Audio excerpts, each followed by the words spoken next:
Okay, we're reading this. And then I'm getting on Minecraft, okay? I'm not going anywhere tonight, guys. You got me all night, okay? We're streaming until midnight. Not a joke, folks. He's running on a transformative policy agenda, part of a Biden presidency. Former Vice President Joe Biden has never really sought or received a reputation as a deep thinker on domestic policy matters. His highest profile role as a senator involved judicial confirmations and his time chairing the Foreign Relations Committee.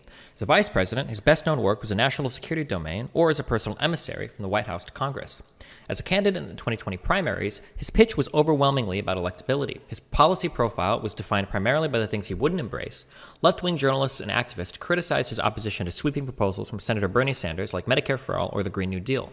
Biden argued that the plans were implausible to make real and that he would take a more pragmatic approach, frustrating proponents of a political revolution or Senator Elizabeth Warren's big structural change.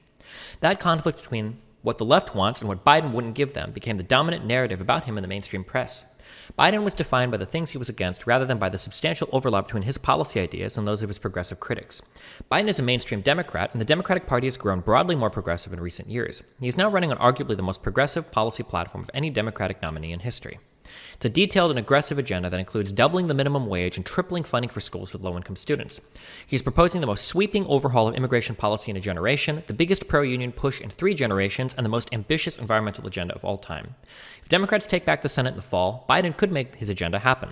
A primary is about airing disagreements, but legislating is about building consensus. The Democratic Party largely agrees on a suite of big policy changes that would improve the lives of millions of Americans in meaningful ways. Biden has detailed considered plans to put much of his agenda in place. But getting these plans done will be driven much more by the outcome of the congressional elections than his questioned ambition. A big minimum wage increase. Biden's commitment to raising the federal minimum wage from its current $7.25 to $15 an hour is one of the least talked about plans at stake in the 2020 election. The 2016 cycle, when Hillary Clinton and Bernie Sanders disagreed about raising the minimum wage to $15 an hour, the debate was the subject of extensive coverage. By the 2020 cycle, all the major Democratic candidates were on board, so it didn't come up much. But it's significant that this is no longer controversial in the Democratic Party circles. The party is broadly comfortable with the wage hike. As a matter of both politics and substance, Democrats in Congress are likely to make it happen if it's at all possible. That $15 an hour minimum wage hike would be huge. I think it would be bad, personally. I don't think $15 an hour across the entire country makes sense, but it would be huge politically.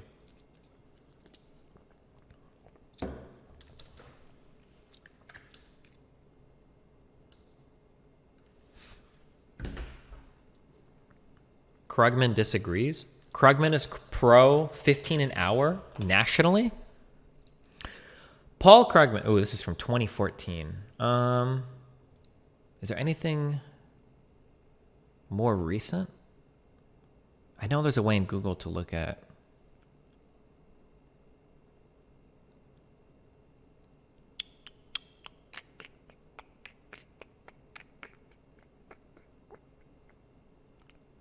The AEI is yikes. Well, okay, we'll take this as a 2015 article, but Paul Krugman points out the minimum wage can be set too high. Wait, this is when he opposes it? And as Krugman doesn't go on to point out the general best guess that we have is that $15 an hour is too high for the U.S., but the important point here is that we've got the country's leading economic commentator pointing out a deep economic truth about the minimum wage for us all, that it's not just some arbitrary number which can be set at anything like we like to base on some of our social justice arguments. There are bad effects that come from setting the wage even higher. The higher it being set, the greater the bad effects, as of course we need to examine the meaning of too and too high, and I say as best case it's too high for the U.S., even on the most generous reading of the evidence. 12 an hour is the maximum sensibly possible. 12 an hour is the maximum sensibly possible, and on a more realistic reading of the ruins, $8.50 an hour is probably the tops.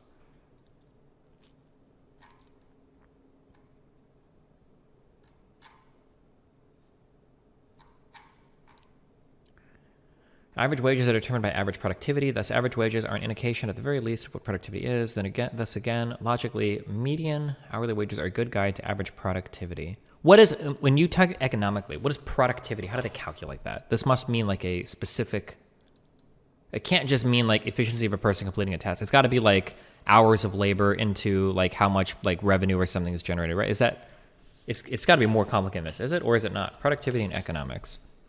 Productivity in Economics measures output per unit of input, such as labor, capital, or any other resource, and is typically calculated for the economy as a whole as a ratio of gross domestic product for hours worked. Labor productivity may further. So productivity in economics measures output per unit of input, such as labor, capital. Could output here include like the actual cost of a good or service? They use a formula like Cobb-Douglas. Cobb-Douglas. In economics and econometrics, the Cobb-Douglas production function is a particular functional form of the production function, widely used to represent the technological relationship between the amounts of two or more inputs, particularly physical capital and labor, and the amount of outputs that can be produced by those inputs. The Cobb-Douglas form was developed and tested against statistical. I'm just curious if that output includes like the cost paid for said output.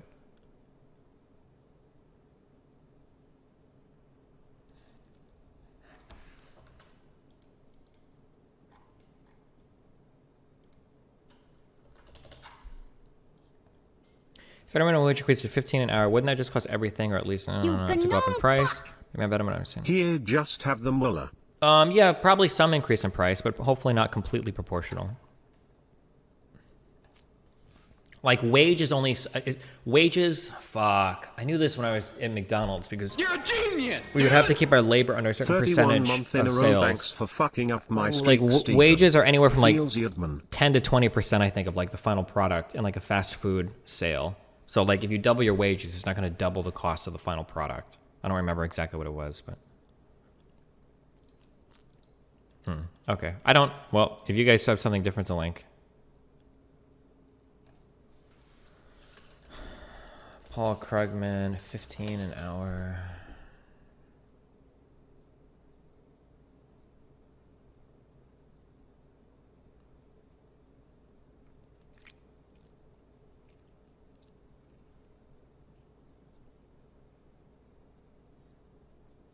Okay.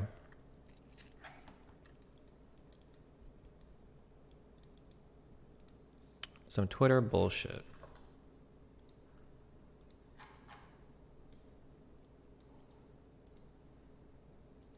A new CBO report on raising the minimum wage. Most important takeaways that it would be a large gains for families below the poverty line and a reduction in the number of people below that line. Okay, this is the last thing we're going to look for, but...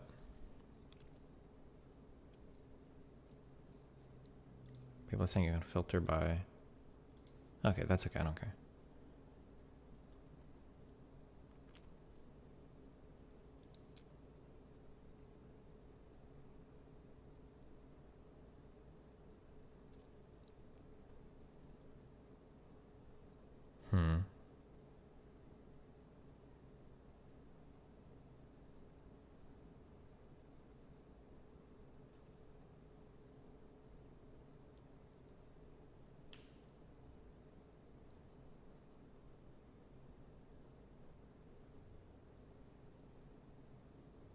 I don't like this paragraph, but I would have to read more, I guess. The CBO substantially overstates the cost. The CBO finds that the policy would lead to a decline in employment by 1.3 million, so 1.3 million jobs lost. Though in choosing the parameters that resulted in that conclusion, it failed to appropriately weigh the highest quality studies in the vast academic literature on this issue. As a result, policymakers must be skeptical of their assessment of the employment impact, given that other careful reviews of the minimum wage literature have shown that the average study finds small to no employment effects of minimum wage increases. This is true from what I know. However, most minimum wage increases have been relatively small nationally. Going to 15 an hour, you're talking about doubling the minimum wage. That is a way higher increase than I think what exists right now historically in the United States. So I don't like that paragraph. That feels a little bit skewed to me. Where did we end up at in Seattle? I know that Seattle did a 15 an hour minimum wage hike.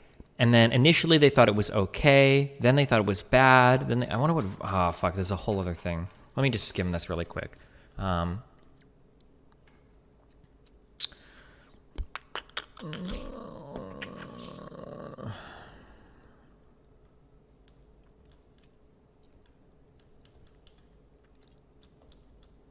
Today, Seattle's wage is at 16 an hour for large employers and 15 an hour for all other employers.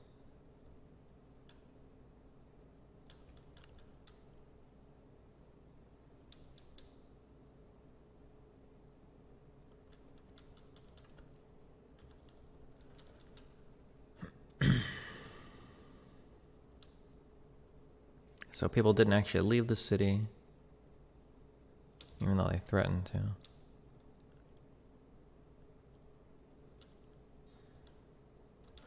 Okay, we'll read this part. The story for employees is much more varied. The minimum wage for some large employers jumped from $11 to $13. The economists observed the impact of the hike in 2017 and found dramatic effects on the low-wage workforce and employment. Not all of them were good. They found that the policy reduced the hours worked in low-wage jobs by 67%, while hourly wages in such jobs increased by 3%. Consequentially, total payroll for such jobs decreased. That means the total amount of the employers paid to workers was less with the new minimum wage in place than projected payroll if the policy hadn't gone into effect.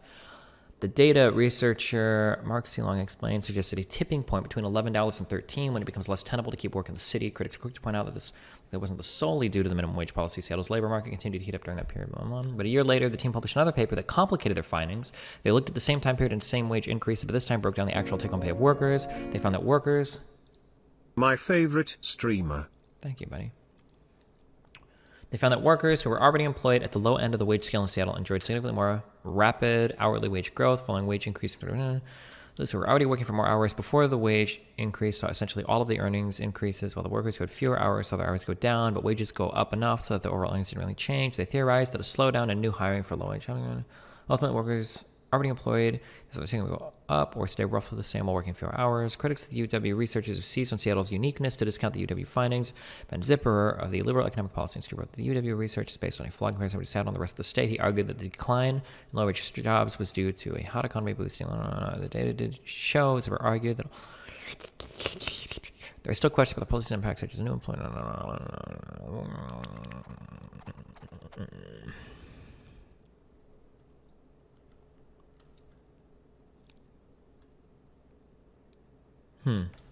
Okay. All right, sorry. So we're still not 100% sure, I guess. But, all right, that's Seattle. Okay. The 15-hour minimum wage increase is also a signature issue for Biden. He endorsed New York's version of it in the fall of 2015, back when he was vice president and his boss Barack Obama was pushing a smaller federal raise. A big minimum wage hike polls well. It aligns with Biden's thematic emphasis on the dignity of work. It's a topic of which he's genuinely been a leader. It reflects his political sensibilities, which are moderate, but in a decidedly more populist mode than Obama's technocratic one.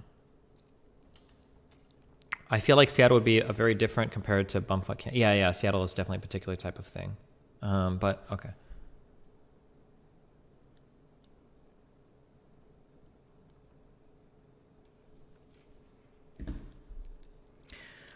Free college for most. Biden was also a proponent of free college, saying in a 2015 Rose Garden speech that we all know that 12 years of public education is not enough as a nation. Let's make the same commitment to a college education today that we made to a high school education 100 years ago. In concrete terms, Biden supports a College for All Act, which Sanders and Representative Pramila Jayapal introduced in 2017. The act would provide matching grants to states that want to eliminate tuition at public colleges and universities for any student coming from a household with less than $125K in income. When he introduced the bill, Sanders noted this covers about 80% of American households, and more affluent households don't have a huge barrier to higher education. But on the 2020 campaign trail, he disparaged this goal as inadequate and backed zero tuition for all students. The big problem with those matching grant schemes has always been that there's a good chance states won't want to spend the money, and with the coronavirus pandemic sending state budgets in a crisis, those odds only get better. Something that you guys should know about state budgets versus federal budgets is federally, we can spend as much money as we want because we can always print more money and sell treasury bonds, take out loans against our own currency. That's something that the United States federal government always has the capability to do via the treasury. State governments do not have that same privilege. A state government needs to balance its budget. They cannot print money. So if Iowa or Kansas or Texas or California is like constantly going negative on their budget, they have to borrow that money and pay it back with interest. And they do not have the luxury of being in control of their own local currency to balance out that debt. State budgets must be balanced. The federal government doesn't really have to balance their shit. Just something to keep in mind. There's a very important difference between state budgets and federal budgets.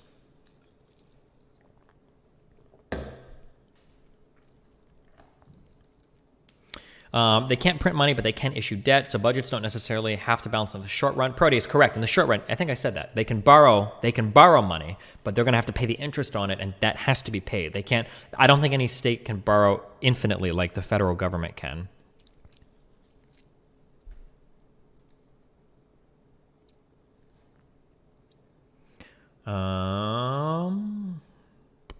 Yeah, you did say that. Well, now you're getting banned. Okay, sorry. The good chance states under the circumstances, a more consequential part of Biden's platform may be his commitment to greatly boosting the federal financial commitment to community colleges. These institutions often get neglected in the policy debate, which often involves graduates of more selective institutions, but Biden's wife is a longtime community college instructor, so it's an issue that he has direct personal connection with. Biden's plan gives a very generous boost in funding to community colleges to eliminate tuition while also proposing a number of grant programs to improve the actual quality of community college offerings, facilities, and infrastructure. Last, but by no means least, Biden wants to double the size of the maximum Pell Grant award, a move that would bolster college affordability while improving states' budgetary situations. Pell Grant was like the shit. That was just like free fucking money from the government, I think, right? If you got a Pell Grant, that was just like free money, no strings attached, I think. Enhancing Obamacare, the Affordable Care Act.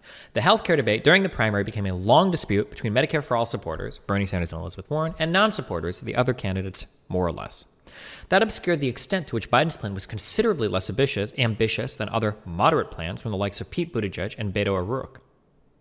Their ideas would have created a new, beefed-up Medicare that competed directly with private insurance for non-elderly customers, like taking advantage of Medicare's administrative efficiencies and greater bargaining power to gobble up a huge share of the market. Real quick, and I will always fight this point to the death, people argue that Medicare has a massive administrative efficiency. Medicare gets this from two key ways, okay?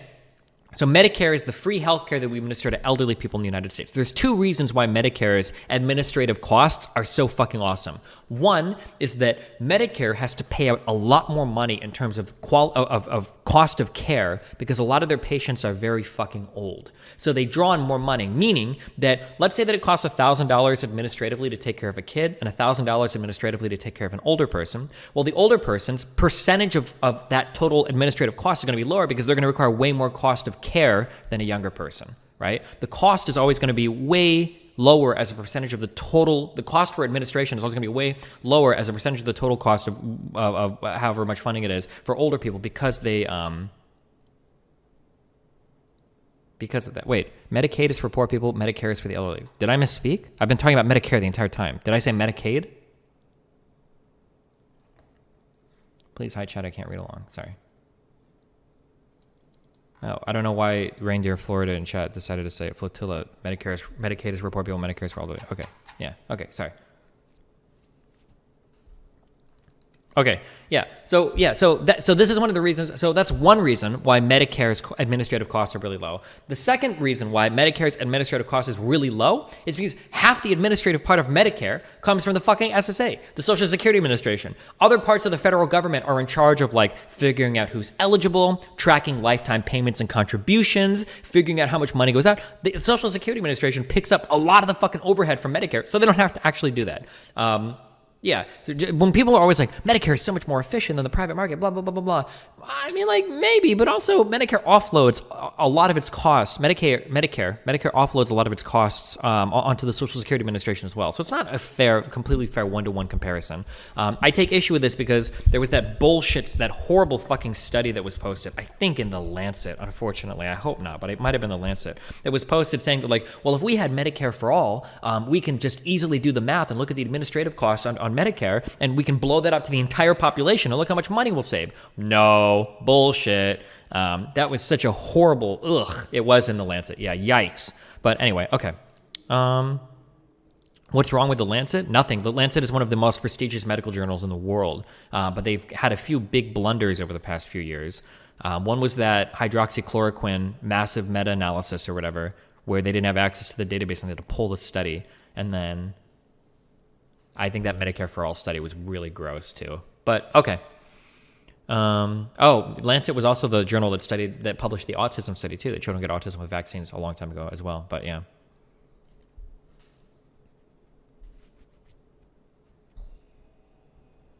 But okay.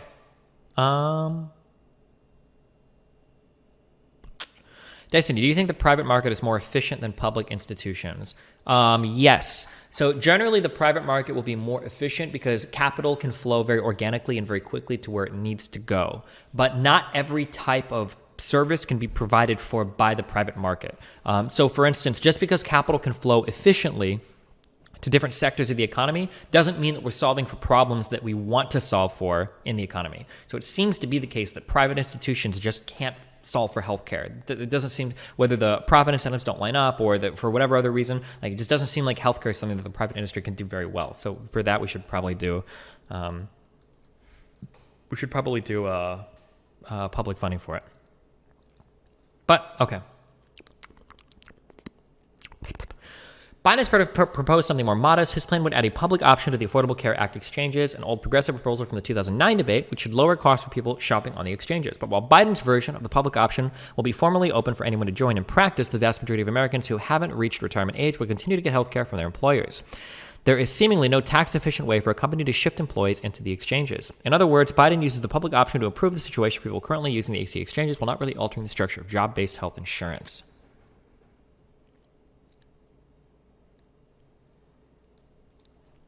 How the 2010s changed healthcare. On the exchanges, individuals who don't get insurance at work can shop for insurance on an individual regulated marketplace. They also get subsidies on a sliding scale to cap premiums as a share of income. Biden's plan makes the subsidies more generous relative to income. He also switched to the standard, aiming to make gold rather than silver rated plans affordable, which in practice means lower copayments and deductibles. He also extends incentives for more states to join the ACA Medicaid expansion and tweaks the subsidy formula so that low-income people in non-expansion states can have better results on the exchanges. He pairs their relatively modest approach to healthcare with a very ambitious and specific opioid epidemic agenda, which Vox's German Lopez points out commits more funds than anything his left-wing rivals had put on the table. What, is his first name German? That's kind of weird. Destiny, this is bad. We do not want to offload healthcare onto the private market. What do you mean? Is that why you think Chomsky mentioned a problem with NAFTA is that Mexican workers can't come to the U.S. to work? Shouldn't we try to make labor as fluid as capital? Ideally, well, that's why I'm typically like an open borders fan. I think labor should, it's pronounced Ramon? Arman? Oh, Arman Lopez. Arman Lopez. Maybe? Lopez? Okay, I don't care. Ezra Klein argued in early April that with COVID-19 leaving millions of people's employer-provided insurance up in the air, Biden should embrace something more like Buttigieg's Medicare for All Who Want It or the Center for Americans Progress's Medicare Extra program. Those ideas, which would have been considered incredibly left-wing as recently as 5 years ago, have now obtained an aura of moderation. So it's at least conceivable that Biden could be persuaded to hop on the bandwagon. The biggest known unknown is probably the question of prioritization. Even during a primary season, when rank-and-file Democrats indicated that healthcare was their top issue priority, Biden was the guy who was leery of promising a huge fight over dramatic changes on this front. The joint pandemic and economic crisis could make a person more inclined to pick a major early legislative battle about health insurance, but could also have the opposite effect.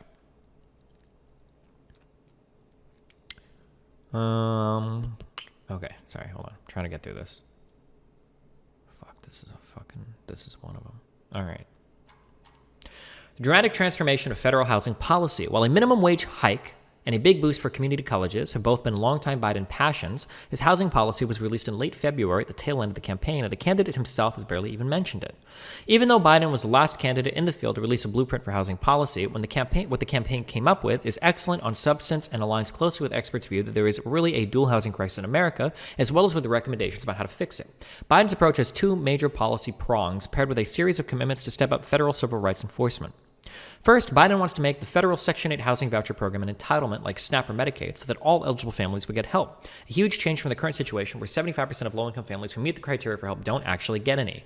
This is a long-time goal of anti-poverty wonks that until recently didn't seem to be on the radar of Democratic Party politicians but has gained considerable steam over the past 2 years.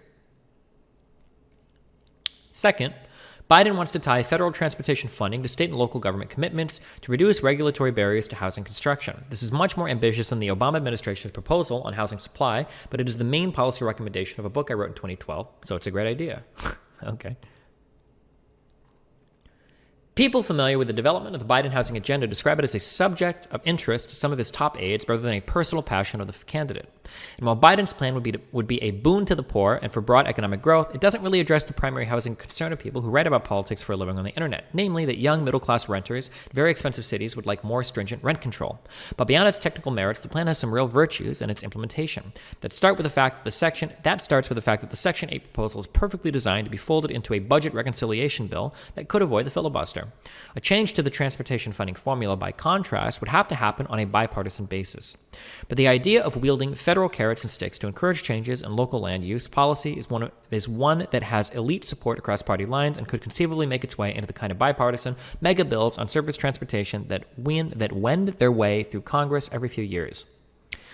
A huge financial boost to schools with low-income students. K-12 education hasn't been on the political radar that much over the past few years, but Biden is running on a pledge to triple the money that federal government sends to low-income schools and districts from about $16 billion a year to about $48 billion.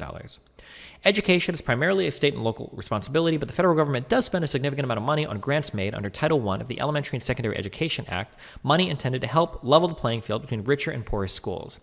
Biden's plan calls for the extra money to be spent on higher pay for teachers, preschool programs for 3 and 4-year-olds, and ensuring that advanced coursework like AP classes are available at all schools.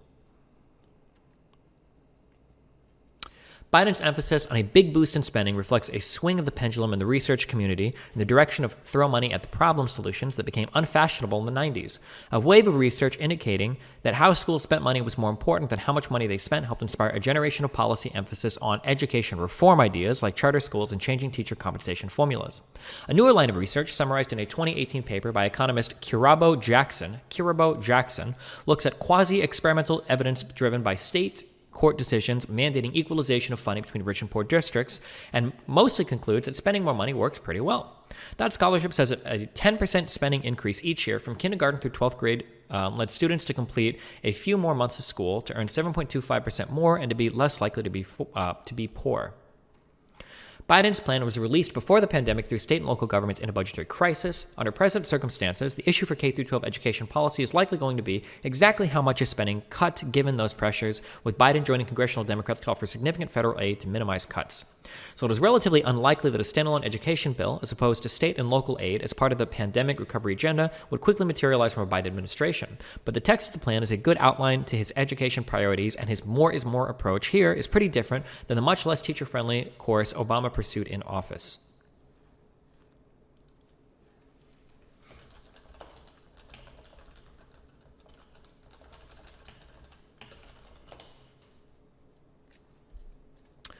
A labor-friendly climate agenda. Climate change is a huge, complicated issue. Hold on. And Biden's stated climate agenda, like proposals from other Democratic campaigns, see a lot of moving parts covering everything from investments and advanced biofuels to clean drinking water to a proposed Securities and Exchange Commission regulatory change that would require companies with stock listed on the major markets to make public disclosures of their climate risk. The top-line objective is to make the U.S. economy carbon neutral by 2050. Impossible. But a president whose term would span from 2021 to 2025 or 2029 can't deliver on that commitment, even with an infinitely cooperative Congress, which he won't have.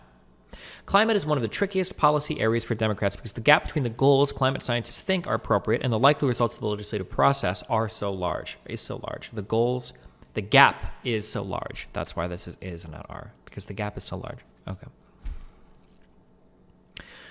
But this is an area where it's probably not yet worth spending much time sweating the details of Biden's existing plan. The Biden-Sanders Climate Working Group on Policy, led by Representative Alexandria Ocasio-Cortez and former Secretary of State John Kerry, and featuring the Obama administration's former EPA director and the executive director of the Sunrise Movement, is an extremely high-powered crew. It's widely believed in the climate policy community that there's going to be a substantial rewrite of Biden's plan. What's probably more important about Biden's climate plans is that he has angered environmental activists with his stances on 3 issues not directly related to the goal of reducing greenhouse gas emissions. Biden favors funding research into carbon capture and sequestration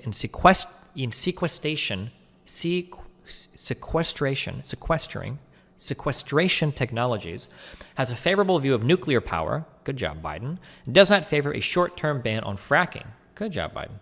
Some environmentalists oppose those stances largely due to the non-carbon impacts, but critically, Biden is on the right side of organized labor on all 3 topics. Non-carbon impacts might be important things that we miss sometimes. So for instance, I believe that if you only look at like carbon impacts of certain powers, like natural gas, for instance, looks fucking amazing. However, there's also sometimes it's also good to look at like other types of gases or environmental harms that can be committed as well. Yeah.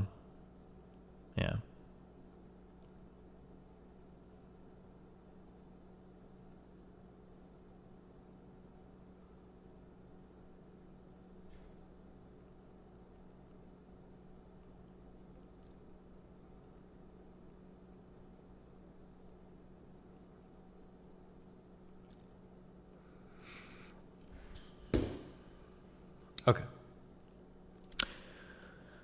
Biden is on the right side of organized labor on all three topics. That emphasis on maintaining a version of a Green New Deal agenda that America's unions can wholeheartedly back is a key priority of Biden's and will shape his overall approach to climate policy. Major commitments on union organizing. Biden has a big Plan A to support organized labor and a Plan B that's still consequential and considerably more plausible politically. Beyond a general disposition to be a good coalition partner to organized labor, the centerpiece of his union agenda is support for the PRO Act, which passed the House of Representatives earlier this year. That bill, were it to become law, would be the biggest victory for unions and collective bargaining since the end of World War II, overriding state right-to-work laws, barring mandatory anti-union briefings from management during organizing campaigns, imposing much more meaningful financial penalties on companies that illegally fire workers for pro-union activity, and allowing organizing through a streamlined card check process. Separately, Biden and the House Democrats have lined up behind a Public Service Freedom to Negotiate Act that would bolster public sector workers' collective bargaining rights. I'm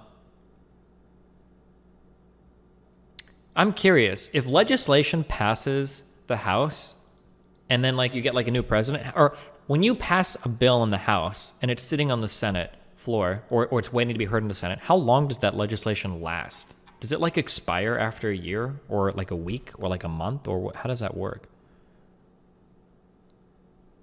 It has to be resubmitted next session. So it has to be passed again?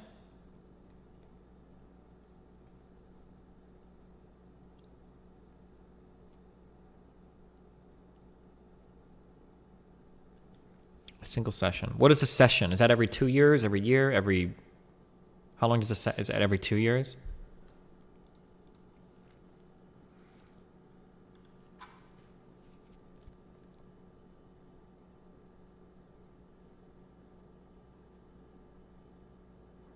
He had 8 years with Obama to do all this stuff. He was the vice president, and we had a Republican Congress for 6 years as well. I don't think they had the same opportunities.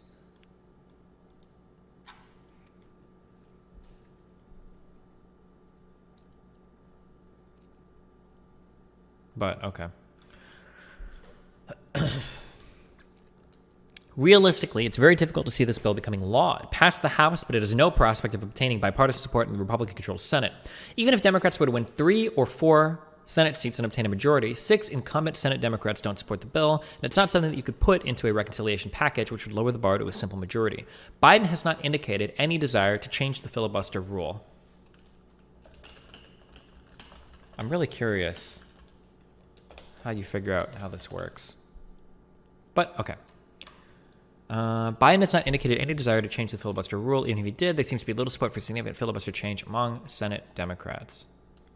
Short of massive legislative change, there are dozens of discrete areas in which regulatory policy weighs on workers' ability to form unions and bargain collectively. Far and away, Biden's most significant promise with regard to organized labor is a pledge to create a cabinet-level working group that will solely focus on promoting union organizing and collective bargaining in the public and private sectors.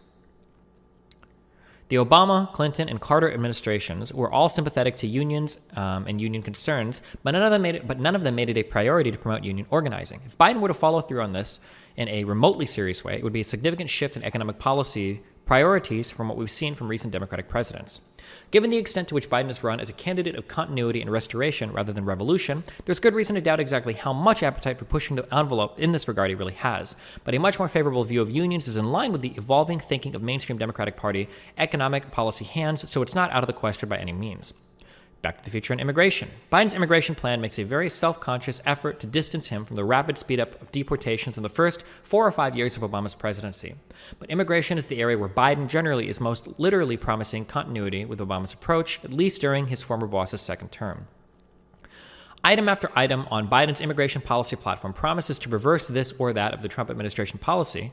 The national emergency that is funding wall construction, the metering of asylum seekers at the border and the detention of children, the crackdown on illegal immigrants' ability to access social services, the efforts to deport dreamers, and promises to take America back to the course it was on in 2016. Biden says he'll stop routinely yanking temporary protected status from immigrants and try to go back to the Obama era of prioritizing violent felons for deportation while otherwise relaxing interior enforcement. At the same time, Biden doesn't promise to decriminalize unauthorized entry into the United States and doesn't want to abolish or reorganize ICE. He has, however, at least sometimes said he supports a temporary deportation moratorium.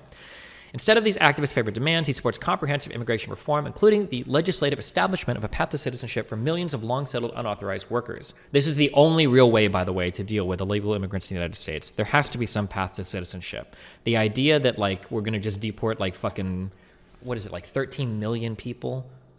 How many illegal immigrants in U.S.? It's hard to guess, but I've heard...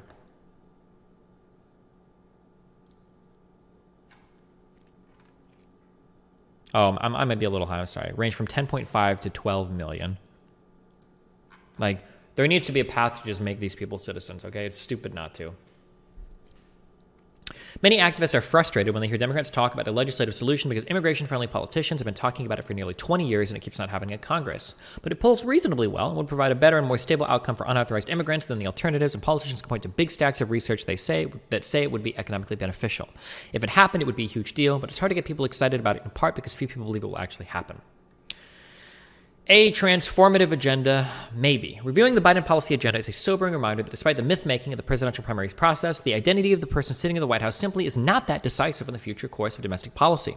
A Biden administration backed by a Democratic Senate majority will drastically improve living standards for people in the bottom half of the income distribution via a higher minimum wage and big new federal investments in education and healthcare, while taking big steps to reduce American carbon dioxide emissions and invest in breakthrough clean energy technologies.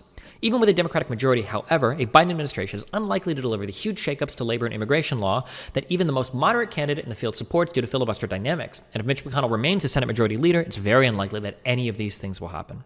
It's true that plenty can be done through unilateral use of executive power, which sucks, and it matters which appointments Biden makes and what those appointees do, but the ability to get executive branch nominees who will use these powers confirmed, and the ability to install federal judges who will approve discretionary uses of power ultimately depend on Senate control, at least to some degree. But beyond that, when people talk about candidates' policy agendas or wanting to see fundamental change in the policy landscape, they really are primarily talking about passing and signing laws. Much of what Obama achieved in a flurry of executive action has been wholly or partly unwon by Trump, but the bulk of his major legislative achievements remain in place. This is why executive action sucks. If you can enact something via executive action, you can get rid of it via executive action. Like, not good. Not a good meme. Legislation is important. Biden is proposing big enough changes on a wide enough range of topics that if he's backed by a support of Congress, he'll achieve an even more substantial policy legacy than his former boss. And if he fails to achieve his ideas, the course is much more likely to be lack of congressional support than insufficient ambition. Money. Put money on it. Money, bet me. Yes or no? Do you have a Taiwanese power supply inside your rig? You've seen the power